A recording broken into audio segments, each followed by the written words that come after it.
No matter where you find yourself right now, whether you're lost in debt, stuck in a job that feels like a dead end, surrounded by people who doubt your dreams, or just staring at the ceiling wondering if your life will ever mean more than it does today, understand this one truth. You do not need to wait for the perfect moment, the perfect conditions, or the perfect version of yourself to begin. As Napoleon Hill often preached, every successful journey begins with a single decision to take action using what you already have, right where you are. You might not have money, connections, or even clear direction, but you have a mind, you have time, and you have desire. And those three are the raw materials of all greatness ever achieved. History is filled with giants who rose from the lowest of lows. Men and women who, by all standards, were supposed to fail. But they chose to start exactly where they were, believing that burning desire backed by faith and action could shape their destiny. You must realize that your current limitations are not permanent unless you allow them to be.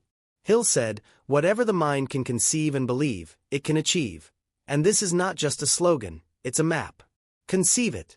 Dare to imagine yourself beyond your circumstances. Believe it. Hold that vision tightly, no matter who mocks you or what fear whispers in your ear. And then act. Even if the step is small, even if no one sees it, even if it makes you sweat and tremble. The truth is, greatness is rarely born in comfort. It is forged in struggle, discipline, and persistence. Start where you are means using your setbacks as fuel, your loneliness as motivation, your job as training ground.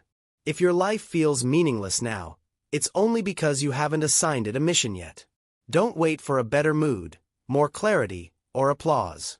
Napoleon Hill taught that success belongs to those who are willing to pay the price of progress. And the first payment is belief in yourself. You don't need 10 mentors or a lucky break to begin.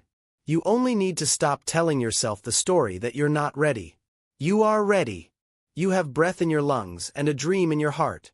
That's more than most people had when they began. Maybe you're in a small room, maybe you're working double shifts, maybe your family doesn't understand you. That's okay. Your environment does not control your potential unless you surrender it. Hill's philosophy made it clear, thought is the starting point of all riches, and riches are more than money. They are fulfillment, contribution, and legacy. When you master your thoughts, you change your direction.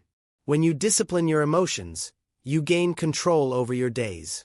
And when you take consistent action, even in silence, even in private, you reshape your identity into someone who builds instead of waits, someone who acts instead of hesitates. The mountain of success is climbed not by leaps but by daily steps, even if your knees are shaking and your hands are empty. Stop looking at what others have, and focus on what you can build with your own hands.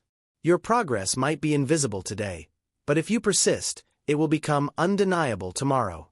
Start with 5 minutes of reading, one habit, one promise to yourself. Start with writing your vision down even if it scares you. Start with showing up for yourself even when no one claps. Because the moment you act in faith, you ignite something that cannot be put out. A fire that moves you forward, transforms your thoughts, and begins pulling you into alignment with the future that's calling. You don't need more time. You need more courage. You don't need more luck. You need more belief. Stop rehearsing your failures and start imagining your possibilities. Every great achiever you admire started in a moment just like this. Alone, uncertain, tired of waiting, and daring enough to take the next step. You are not stuck unless you choose to be. Every limitation can become your advantage if you change how you think. As Hill insisted, persistence is to the character of man as carbon is to steel. So do not break under pressure. Become something stronger. You are the hero of this story, not the victim. You are the creator, not the excuse maker. Right now, where you are, this is your beginning, and beginnings are messy, humble, and full of doubt. But they are also sacred. Make a promise to yourself today that you won't wait one more hour to act like your dream matters. Take the next step. Speak the next affirmation. Build the next brick. And remember, the world will not hand you your future. You must claim it through thought, belief, and relentless, determined action. Don't let the noise of failure drown out the whisper of destiny. Start where you are, and never look back.